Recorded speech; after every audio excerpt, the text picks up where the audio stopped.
80 টাকা 120 টাকা এরকমই হয়েছে।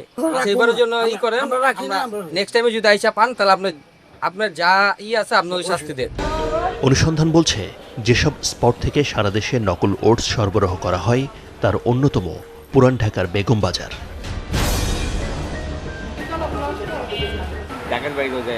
কথা হয় এই পাইকারি ব্যবসায়ীর সাথে, প্রথমে স্বীকার না করলেও এক পর্যায়ে বেরিয়ে এলো সত্য। এটা কি আসল? একটু দেশি মানে দেশে বানাইছি। আপনার বাচ্চাকে আপনি এটা খাওয়ান? না, আমি আমার বাচ্চাদের এটা খাওয়াই। চ্যানেল 24-এর অবস্থান টের পেয়ে নকল পণ্য সরিয়ে নিচ্ছিলেন পাশের এক দোকানি। এই প্রোডাক্টটা কোথা থেকে কিনছেন? এটা আমি কইতে পারি।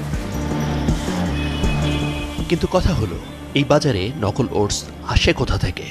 ব্যবসায়ীরা কোনোভাবেই তা বলতে রাজি না হলেও শেষমেশ একজন স্বীকার করলেন পাশের মৌলভীবাজারের কথা। কত করে কিনছেন এরকম কত কত বলেন? 80 টাকা 120 টাকা এরকমই হয়েছে। সেইবারের জন্য ই করেন, নেক্সট টাইমে যদি আইসা পান তাহলে আপনার যা আছে আপনি ওই শাস্তি দেন। ওনারাই তো হোলসেলে বিক্রি করে, মানে যদি আমি আপনার ওনারা স্থানীয় বলা কালকে আমার মার্কেট আইতে দিব না।